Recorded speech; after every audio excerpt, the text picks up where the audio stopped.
ಸಂಜೀವಿನಿ reiki ಮತ್ತು ಹೆಪ್ನೋಸಿಸ್ centre. ಆ ಸ್ಮೋಕಿಂಗಿಂದ ಆಗುವಂಥ ಶ್ವಾಸಕೋಶದ ಕಾಯಿಲೆ. ಈಗ ಹುಡುಗರು, ವಿಶೇಷವಾಗಿ ಹುಡುಗಿಯರ ಬಗ್ಗೆ ನಾನು ಹೇಳಕ್ಕೆ ಹೋಗಲ್ಲ, ಒಂದು 20, 21, 22 ವರ್ಷ ಆಗಿ ಒಂದು ಸ್ವಲ್ಪ ಇಂಡಿಪೆಂಡೆಂಟ್ ಆಗಿ ಒಂದು ಸ್ವಲ್ಪ ಪಾಕೆಟ್ ಮನಿ ಸಿಗ್ತಾ ಇದ್ದಂಗೆ ಒಂದಷ್ಟು ಜನ ಸಿಗ್ತಾರೆ. ಬಾ ಮಗ ಒಂದು ದಮ್ಮ ಹೊಡೆಯೋಣ ಅಂಥೇಳಿ ಶುರು ಮಾಡ್ಕೊಂಡ್ಬಿಡ್ತಾರೆ. ಅದರಲ್ಲಿ ಭಾಳಷ್ಟು ಜನರಿಗೆ ಅವ್ರ ಬಾಡಿನೇ ಹೇಳುತ್ತೆ ಇದು ಬೇಡ ಅಂತ ಹೇಳುತ್ತೆ, ಅವ್ರಿಗೆ ಸಮಸ್ಯೆ ಆಗುತ್ತೆ ಅಥವಾ ಅವ್ರು ಏನೋ. ಬಟ್ ಕೆಲವೊಬ್ಬರು ಅದರಲ್ಲಿ ಹಾಗೆ ಆ ದಾರಿಲಿ ಮುಂದುವರಿತಾರೆ. ಅವ್ರಿಗೆ ವಾಪಸ್ ಬರೋ ದಾರಿನೇ ಸಿಗಲ್ಲ, ಅಷ್ಟು ಅವರು ಅದಕ್ಕೆ ಅಡಿಕ್ಟ್ ಆಗ್ತಾರೆ. ಆಮೇಲೆ ಅದರಿಂದ ಖಂಡಿತ ಸಮಸ್ಯೆಗಳಾಗ್ತವೆ. ಅವ್ರ ಪರ್ಸ್ನಲ್ ಲೈಫಲ್ಲಿ ಸಮಸ್ಯೆ ಆಗುತ್ತೆ, ಅವ್ರ ಫಿನಾನ್ಷಿಯಲ್ ಸಮಸ್ಯೆ ಅನುಭವಿಸ್ತಾರೆ. ಯಾಕಂದರೆ ಇವತ್ತು ಸಿಗರೇಟಿಗೇನು ಕಡಿಮೆ ಬೆಲೆ ಇಲ್ಲ, ತುಂಬ ಜಾಸ್ತಿ ಬೆಲೆ ಇದೆ. ಅಂದರೆ ಬೆಲೆ ಇನ್ ದ ಸೆನ್ಸ್ ಪ್ರೈಸ್ ಹೇಳ್ತಾರೆ, ರೇಟ್ ಹೇಳ್ತಾರೆ ಅದು ನಾನು. ಸೊ ಹೀಗಾಗಿ ಬರೋ ಪಾಕೆಟ್ ಮನಿ ಎಲ್ಲ ಸಿಗರೇಟಿಗೆ ಹೋಗುವಂಥ ಸಮಸ್ಯೆ ಆಗುತ್ತೆ. ಎರಡನೇದೇನಂತಂದರೆ ನೀವು ಎಷ್ಟು ವೀಕ್ ಆಗ್ತಾರೆ ಅಂತಂದ್ರೆ ನಾನು ಅಬ್ಸರ್ವ್ ಮಾಡಿದ್ದೀನಿ. ಅವರು ಒಂದು ಫ್ಲೋರಿನ ಮೆಟ್ಲು ಹತ್ತಕ್ಕಾಗಲ್ಲ ಈ ಸಿಗರೇಟ್ ಸೇದೋರಿಗೆ. ಆಮೇಲೆ ಇನ್ನೂ ಒಂದು ನಾನು ಅಬ್ಸರ್ವ್ ಮಾಡಿರೋದೇನಂತಂದರೆ, ಅವರು ಎಲ್ಲರೂ ಒಂದು ಕಡೆ ಇದ್ದರೆ ಇವ್ರು ಹೋಗಿ ಅಲ್ಲೆಲ್ಲ ಮೂಲೆಯಲ್ಲಿ ಸಿಗರೇಟ್ ಸೇದ್ಕೊಂಡು ನಿಂತಿರ್ತಾರೆ. ಯಾಕೆಂದರೆ ಎಲ್ಲರೂ ಅದ್ರ ಕಡೆ ಸೇದಕ್ಕೂ ಆಗಲ್ಲ, ಭಾಳಷ್ಟು ಸಲ ಸೇರಕ್ಕೂ ಆಗಲ್ಲ. ಹಾಗಾಗಿ ಆ ಥರದ್ದು ಒಂದಷ್ಟು ಸೋಷಿಯಲಿ ಕೂಡ ಒಂದು ಐಸೋಲೇಷನ್, ಅವ್ರಿಗೆ ಯಾರ ಜೊತೆನೂ ಮಿಂಗಲ್ ಆಗೋಕ್ಕಾಗಲ್ಲ. ಇವರು ಪದೇ ಇದು ಎಲ್ಲ ದೊಡ್ಡ ಸಮಸ್ಯೆಗಳು ನನಗೆ ಅನ್ನಿಸ್ತಾ ಇದೆ. ಇದು ಒಂದು ಫನ್ಗೋಸ್ಕರ ಶುರುವಾಗಿರೋದು, ಇದು ತುಂಬ ದೊಡ್ಡ ಒಂದು ಸಮಸ್ಯೆ, ಮಾನಸಿಕ ದೈಹಿಕ ಸಮಸ್ಯೆಯಾಗಿ ಪರಿಣಮಿಸುತ್ತೆ. ರೇಖಿನಲ್ಲಿ ಇದಕ್ಕೂ ಪರಿಹಾರ ಇದೆಯಾ? ಖಂಡಿತ ಇದೆ ಸರ್. ಇಲ್ಲಿ ಮುಖ್ಯವಾಗಿ ಈ ಮಕ್ಕಳು ಈ ಥರ ಸಮಸ್ಯೆಗೆ ಒಳಗಾದಾಗ ಯಾರು ಬಂದು ಟ್ರೀಟ್ಮೆಂಟ್ ತಗೊಳ್ಳೋದಿಲ್ಲ, ಮಕ್ಕಳು ಯಾರೂ ಬರೋದಿಲ್ಲ. ಯಾಕೆಂದರೆ ಅವ್ರಿಗೆ ಅದರಿಂದ ಹೊರಗಡೆ ಬರೋದಕ್ಕೆ ಅವ್ರಿಗದು ಇಷ್ಟ ಇರೋದಿಲ್ಲ. ಒಂದು ವೇಳೆ ಇಷ್ಟಪಟ್ಟು ಬಂದರೆ ಒಂದು ವಿಧವಾದ ಟ್ರೀಟ್ಮೆಂಟ್ ಇರುತ್ತೆ. ಅವ್ರು ಇಷ್ಟಪಟ್ಟು ಬಂದಾಗ ನಾವೇನು ಮಾಡ್ತೀವಿ, ಅವರನ್ನು ಹಿಪ್ನೋಟೈಸ್ ಮಾಡಿ ಆ ಹಿಪ್ನೋಟೈಸಲ್ಲಿ ಅವರ ಮೈಂಡಲ್ಲಿರುವಂತಹ ಆ ಒಂದು ಕೆಟ್ಟ ಚಟದ ಬಗ್ಗೆ, ಆ ಮೈಂಡ್ಗೆ ಏನು ಅಂದರೆ, ಮೈಂಡ್ ಮೀನ್ಸ್ ಸಬ್ಕಾನ್ಷಿಯಸ್ ಮೈಂಡ್ಗೆ. ಯಾಕೆಂದರೆ ಅದೊಂದೇ ಹೇಳಿದ ಮಾತು ಕೇಳೋದು, ಜಾಗೃತ ಮನಸ್ಸು ಯಾವತ್ತೂ ಹೇಳಿದ ಮಾತು ಕೇಳೋದಿಲ್ಲ. ಆ ಸಬ್ಕಾನ್ಷಿಯಸ್ ಮೈಂಡನ್ನು ನಾವು ಆ್ಯಕ್ಟಿವ್ ಮಾಡಿ ಅದರಲ್ಲಿ ಈ ಒಂದು ಪ್ರಾಬ್ಲಮಿಂದ ಏನೇನಾಗುತ್ತೆ, ಸಿಗರೇಟ್ ಸೇದೋದ್ರಿಂದ ಏನೇನು ಆಗುತ್ತೆ ಅದನ್ನೆಲ್ಲ ಆ ಮೈಂಡ್ಗೆ ಗೊತ್ತಾಗೋ ಥರ ಮಾಡಿ ಆ ಅನುಭವಗಳನ್ನು ದಿನದಿಂದ ದಿನಕ್ಕೆ ತಾನೇ ಬಿಟ್ಟು ಬರೀ ಎಜುಕೇಷನ್ ಕಡೆ, ಜೀವನದಲ್ಲಿ ಯಾವುದು ಒಂದು ಇಂಪ್ರೂವ್ಮೆಂಟ್ ಆಗಬೇಕು ಅದ್ರ ಕಡೆ ಗಮನ ಬರೋ ಥರ ಮೊದಲನೇದಾಗಿ ನಾವು ಮೈಂಡನ್ನು ಆ್ಯಕ್ಟಿವ್ ಮಾಡ್ತೀವಿ. ಜೊತೆಗೆ ಹಿಪ್ನೋಟೈಸಲ್ಲಿ ಯಾಕೆಂದರೆ ಎಲ್ಲ ಚಕ್ರಗಳು ವಾಶ್ ಮಾಡ್ತೀವಿ. ಜೊತೆಗೆ ನಾವು ಅವ್ರಿಗೆ ರೇಖಿಯನ್ನು ಇದನ್ನು ಡೈಲಿ ನಾವು ದಿನಕ್ಕೆ 2 ಸಲ ಅದನ್ನು ರೆಕಾರ್ಡ್ ಮಾಡಿಕೊಟ್ಟು ಹಿಪ್ನೋಟೈಸನ್ನು ದಿನಕ್ಕೆ 2 ಸಲ ಕೇಳಕ್ಕೆ ಹೇಳ್ತೀವಿ.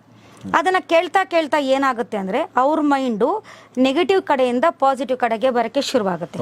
ಯಾಕಂದರೆ ನಮ್ಮ ಸಬ್ಕಾನ್ಷಿಯಸ್ ಮೈಂಡ್ಗೆ ಅಬ್ಸರ್ವೇಷನ್ ಅನ್ನೋದು ಜಾಸ್ತಿ ಇರುತ್ತೆ. ನಾನು ಮೊದಲಿಂದ ಎಲ್ಲ ಎಪಿಸೋಡ್ಸಲ್ಲೂ ಹೇಳ್ಕೊಂಡು ನಾನು ಬಂದಿದ್ದೀನಿ. ಈಗ ಉದಾಹರಣೆಗೆ ಬೆಳಗ್ಗೆ ಎದ್ದ ತಕ್ಷಣ ನಮ್ಮ ಕಣ್ಮುಂದೆ ಒಂದು ವಾಲ್ ಕ್ಲಾಕ್ ಇದೆ ಅಂತ ಇಟ್ಕೊಳ್ಳಿ. ಬೆಳಗ್ಗೆ ಎದ್ದ ತಕ್ಷಣ ನಾವು ಅದನ್ನು ಟೈಮ್ ನೋಡ್ತೀವಿ. ಹೀಗೆ ಒಂದು 6 ತಿಂಗಳು 7 ತಿಂಗಳು ನಾವು ಅದನ್ನು ಟೈಮ್ ನೋಡಿ ನಮ್ಗೆ ಅದು ಅಭ್ಯಾಸ ಆಗ್ಬಿಟ್ಟಿರುತ್ತೆ. ನಮ್ಮ ಮೈಂಡ್ ಫಿಕ್ಸ್ ಆಗೋಗಿರುತ್ತೆ. ಬೆಳಗ್ಗೆ ಎದ್ದ ತಕ್ಷಣ ಅಲ್ಲಿ ನೋಡಿದ್ರೆ ನಮಗೆ ಟೈಮ್ ಇರುತ್ತೆ ಅಂತ. ಆವಾಗ ಏನು ಮಾಡ್ತಾರೆ, ಯಾರೋ ಈಗ ಅದನ್ನು ತೆಗೆದುಬಿಟ್ಟು ಏನು ಮಾಡ್ತಾರೆ, ಅದನ್ನು ದೂರ ಇಡ್ತಾರೆ. ಅಥವಾ ನಮ್ಮ ಹಿಂದೆ ಏನೋ ಒಂದು ಒಟ್ಟು ಈಗ ಅಲ್ಲಿ ಹಾಕಿಲ್ಲ. ಆಗೇನಾಗುತ್ತೆ, ನಾವು ಬೆಳಗ್ಗೆ ಎದ್ದಿದ ತಕ್ಷಣ ನಾವು ಫಸ್ಟ್ ಅಲ್ಲಿ ನೋಡ್ತೀವಿ. ಆ ಒಂದು ಮೈಂಡಿಂದ ನಾವು ಹೊರಗಡೆ ಬರಬೇಕು ಅಂದರೆ ಕನಿಷ್ಠ ಅಂತಂದ್ರೂ ನಮಗೆ ಮಾಮೂಲಿಯಾಗಿ 2 ಇಂದ 3 ಮಂತ್ಸ್ ಟೈಮ್ ಬೇಕು. ನಾವು ಒಂದು ತಿಂಗಳಲ್ಲಿ ಆಲ್ಮೋಸ್ಟ್ ನಮಗೆ ಮೈಂಡ್ ಫಿಕ್ಸ್ ಆಗುತ್ತಲ್ವ, ಅಲ್ಲಿ ವಾಚ್ ಇಲ್ಲ ಅಂತ ಗೊತ್ತಾಗುತ್ತೆ. ಆದರೂ ಸಂಪೂರ್ಣವಾಗಿ ಹೊರಗಡೆ ಬರೋಕ್ಕೆ ಒಂದು 2 ಮಂತ್ಸಿಂದ 3 ಮಂತ್ಸ್ ಟೈಮ್ ತಗೊಳುತ್ತೆ. ಅದೇ ಥರ ನಮ್ಮ ಸಬ್ಕಾನ್ಷಿಯಸ್ ಮೈಂಡನ್ನು ಆ ಸಿಗರೇಟ್ ಸೇದಬೇಕು ಅನ್ನೋ ಒಂದು ಫೀಲಿಂಗನ್ನು, ಅದರಿಂದ ಉಂಟಾಗುವಂತಹ ಒಂದು ಸಂತೋಷವನ್ನು, ಅಥವಾ ಅವ್ರಿಗೆ ಯಾವ ರೀತಿ ಖುಷಿ ಆಗುತ್ತೋ ನನಗೆ ಗೊತ್ತಿಲ್ಲ, ಅದು ಆ ರೀತಿ ಖುಷಿಯನ್ನು ಅವ್ರ ಮೈಂಡ್ ಅಬ್ಸರ್ವ್ ಮಾಡ್ಕೊಂಡ್ಬಿಟ್ಟಿರುತ್ತೆ. ಅದು ಬೇಗ ಹೊರಗೆ ಬರೋಕ್ಕೆ ಅದಕ್ಕೂ ಇಷ್ಟ ಇರೋದಿಲ್ಲ. ಯಾಕಂದರೆ ಆ ಅನುಭವ ದೇಹಕ್ಕೆ ಕೊಟ್ಬಿಟ್ಟಿರುತ್ತೆ, ಅದಕ್ಕೂ ಇಷ್ಟ ಇರೋದಿಲ್ಲ. ಆಗೇನು ಮಾಡುತ್ತೆ, ನಾವು ಯಾವಾಗ ಸಜೆಷನ್ಸನ್ನು ಕೊಟ್ಟಿರ್ತೀವೋ ಅದನ್ನು ಕೇಳಿ ಅದೇನು ಮಾಡಬೇಕು, ನಿಧಾನವಾಗಿ ಆ ಒಂದು ಅಭ್ಯಾಸವನ್ನು, ಆ ಸಂತೋಷವನ್ನು ಆದಷ್ಟು ಕಡೆ ಡ್ಯಾಮಿನೇಟ್ ಮಾಡಿಕೊಂಡು ನಾವು ಏನು ಹೇಳಿರ್ತೀವೋ ಅದನ್ನು ಹೈಲೈಟ್ ಮಾಡ್ಕೊಳ್ಳೋಕೆ ಅದು ಶುರು ಮಾಡಬೇಕು. ಆಗಷ್ಟೇ ಆ ಸಮಸ್ಯೆಯಿಂದ ಅವರು ಹೊರಗಡೆ ಬರ್ತಾರೆ. ಹಿಪ್ನೋಟೈಸ್ ಅಂದ್ರೆ ತುಂಬ ಇದಕ್ಕೆ ಇಂಪಾರ್ಟೆಂಟ್ ಆಗಿರುತ್ತೆ. ಆಮೇಲೆ ನಾವು ರೇಖಿಯನ್ನು ಹೇಳ್ಕೊಡ್ತೀವಿ. ರೇಖಿಯನ್ನು ಹೇಳ್ಕೊಟ್ಟಾಗ ರೆಗ್ಯುಲರ್ ಆಗಿ ಎಲ್ಲ ಒಂದು ಚಕ್ರಗಳನ್ನು ಯಾವ ರೀತಿ ಆ್ಯಕ್ಟಿವ್ ಮಾಡ್ಕೋಬೇಕಂತ ಹೇಳ್ಕೊಡ್ತೀವಿ. ಜೊತೆಗೆ ಕರ್ಣರೇಖೆ ಕೆಲವು ಸಿಂಬಲ್ಸನ್ನು ಇದಕ್ಕೆ ಹ್ಯಾಡ್ ಮಾಡ್ಕೊಳ್ಳಿಕ್ಕೆ ದುಶ್ಚಟಗಳಿಂದ ಹೊರಗಡೆ ಬರಬೇಕು ಅಂದಾಗ ಕೆಲವು ಈ ಪಾನ್ ಪರಾಗು, ಡ್ರಿಂಕ್ಸು, ಈ ಗುಟ್ಕಾ, ಇವೆಲ್ಲ ಡ್ರಗ್ಸು, ಇದರಿಂದ ಹೊರಗಡೆ ಬರಬೇಕಂದ್ರೆ ಇದಕ್ಕಂತಾನೆ ನಮಗೆ ಕರುಣಾರೇಖೆಯಲ್ಲಿ ಒಂದು ಪ್ರತ್ಯೇಕವಾದ ಸಿಂಬಲ್ಸು, ಚಿಹ್ನೆಗಳು ಸಿಗುತ್ತೆ. ಅದನ್ನ ಜೊತೆಗೆ ಯಾವ ರೀತಿ ಹ್ಯಾಡ್ ಮಾಡ್ಕೋಬೇಕು, ಮುಖ್ಯವಾಗಿ ಯಾವ ಭಾಗಗಳು ಯಾವ ಚಕ್ರಗಳಿಗೆ ಮಾಡ್ಕೋಬೇಕು. ಮೂಲಾಧಾರ ಚಕ್ರಕ್ಕೆ ಮಾಡ್ಕೋಬೇಕು, ಮತ್ತೆ ನಮ್ಮ ಆಜ್ಞಾ ಚಕ್ರಕ್ಕೆ ಮಾಡ್ಕೋಬೇಕು, ರೇಖೆಯನ್ನು ಕೊಟ್ಕೋಬೇಕು, ರೇಖೆ ಶಕ್ತಿಯನ್ನು ಕೊಡಬೇಕು, ಸೋಲಾರ್ ಪ್ಲಸ್ ಚಕ್ರಕ್ಕೆ ಕೊಡಬೇಕು, ಸಹಸ್ರಾರ ಚಕ್ರಕ್ಕೆ ಕೊಡಬೇಕು. ಜೊತೆಗೆ ಶ್ವಾಸಕೋಶ ಹಾಳಾಗದೆ ಇರಲಿ ಅಂತ ಅನಾಹತ ಚಕ್ರಕ್ಕೆ ಮತ್ತು ಶ್ವಾಸಕೋಶಕ್ಕೆ ನಾವು ರೇಖೆ ಶಕ್ತಿಯನ್ನು ಕೊಡಬೇಕು. ಕೊಟ್ಟಾಗ ಬಿಡೋದ್ರ ಜೊತೆಗೆ ಅಲ್ಲಿವರೆಗೂ ಅದು ಏನು ಡ್ಯಾಮೇಜ್ ಆಗಿತ್ತೋ ಅದನ್ನ ಇದು ರಿಕವರ್ ಮಾಡ್ಕೊಳ್ಳುತ್ತೆ. ಶ್ವಾಸಕೋಶ ಮುಂಭಾಗ, ಶ್ವಾಸಕೋಶ ಹಿಂಭಾಗಕ್ಕೆ, ಅನಾಹತ ಚಕ್ರಕ್ಕೆ, ಮತ್ತು ಮುಖ್ಯವಾಗಿ ಗಂಟ್ಲಲ್ಲಿರುವಂತಹ ವಿಶುದ್ಧಿ ಚಕ್ರಕ್ಕೆ ಕೊಟ್ಟಾಗ ಏನಾಗುತ್ತೆ, ಒಂದು ಕಡೆ ಆ ಆಜ್ಞಾ ಚಕ್ರ ಇವೆಲ್ಲ ಏನು ಮಾಡ್ತಾ ಇರುತ್ತೆ, ಆ ಒಂದು ಇದರಿಂದ ಆ ಒಂದು ಲೋಕದಿಂದ ಈ ಲೋಕಕ್ಕೆ ಕರ್ಕೊಂಡು ಬರ್ತಾ ಇರುತ್ತೆ. ಇವೇನು ಮಾಡುತ್ತೆ, ಆ ಲೋಕದಲ್ಲಿ ಇವ್ರು ಹೋದಾಗ ಅಲ್ಲಿ ಏನೇನು ಹಾಳಾಗಿತ್ತೋ, ಶ್ವಾಸಕೋಶ ಏನಾಗಿದೆಯೋ, ನಮ್ಮ ಶ್ವಾಸಕೋಶದ ನಾಳ ಅಂತ ಹೇಳ್ತೀವಲ್ಲ, ಅದು ಏನು ಹಾಳಾಗಿ ಆಲ್ರೆಡಿ ಹೋಗಿದೆಯೋ ಅದನ್ನು ರಿಪೇರಿ ಮಾಡ್ಕೊಳ್ಳೋಕ್ಕೆ ಶುರು ಮಾಡುತ್ತೆ.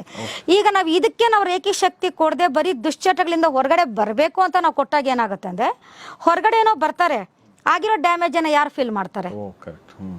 ಆಲ್ರೆಡಿ ಡ್ಯಾಮೇಜ್ ಆಗ್ತಾ ಬಂದ್ಬಿಟ್ಟಿರುತ್ತದು.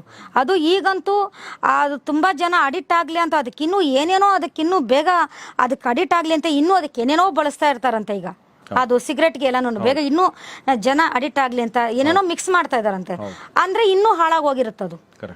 ಈ ಕಡೆ ಒಂದ್ ಕಡೆ ರಿಪೇರಿನೂ ಆಗಬೇಕು, ಆ ಸಮಸ್ಯೆ ಅವ್ರ ಹೊರಗಡೆನೂ ಬರಬೇಕು.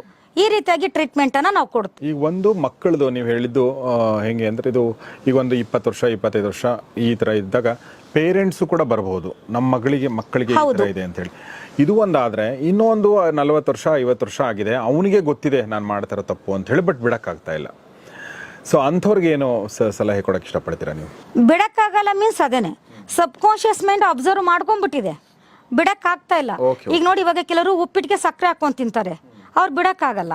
ಕೆಲವರು ಮೊಸರಿಗೆ ಸಕ್ಕರೆ ಹಾಕೊಂಡು ತಿಂತಾರೆ, ಅದನ್ನ ಬಿಡಕ್ಕಾಗಲ್ಲ. ಅಂದ್ರೆ ಇಲ್ಲಿ ನಾವು ಯಾವ್ದನ್ನ ಅಭ್ಯಾಸ ಮಾಡ್ಕೊಂತೀವೋ ಅದು ನಮ್ಮ ಸಬ್ ಕಾನ್ಶಿಯಸ್ ಮೈಂಡ್ ಏನ್ ಮಾಡುತ್ತೆ ಅಂದ್ರೆ, ಸಂಪೂರ್ಣವಾಗಿ ಅದು ಅಬ್ಸರ್ವ್ ಮಾಡ್ಕೊಂಡು, ಅಡಿಕ್ಟ್ ಅಂತೀವಲ್ಲ, ಅಡಿಕ್ಟ್ ಆಗೋದನ್ನೇ ಸಬ್ ಕಾನ್ಶಿಯಸ್ ಮೈಂಡ್ ಅಬ್ಸರ್ವ್ ಮಾಡ್ಕೊಳ್ಳೋದು ಅನ್ನೋದು. ಅಂಥವ್ರಿಗೂ ಅಷ್ಟೇ ಇದೇ ವಿಧಾನದಲ್ಲಿ ಟ್ರೀಟ್ಮೆಂಟ್ ಅನ್ನ ಕೊಡ್ತೀವಿ. ಈಗಾಗಲೇ ಹೇಳದ್ನಲ್ಲ, ಎಷ್ಟೋ ಜನ ಮಕ್ಕಳು ಬರೋದಕ್ಕೆ ಒಪ್ಕೊಳ್ಳೋದಿಲ್ಲ. ಇವ್ರಿಗೂ ಅಷ್ಟೇ 45 ವರ್ಷ ಆಗಿದ್ರು ಅವರು ಬರದೇ ಇದ್ದಾಗ ಅವ್ರ ಹೆಂಡ್ತಿನೋ ಅವ್ರ ಮಗಳೋ ಅವ್ರ ಮಗನೋ ಯಾರಾದರೂ ಬಂದು ಅವ್ರ ಪರವಾಗಿ ರೇಖೆಯನ್ನು ಕಲ್ತ್ಕೊಂಡು ಅವರಿಗೆ ಹೀಲಿಂಗನ್ನು ಮಾಡಬಹುದು.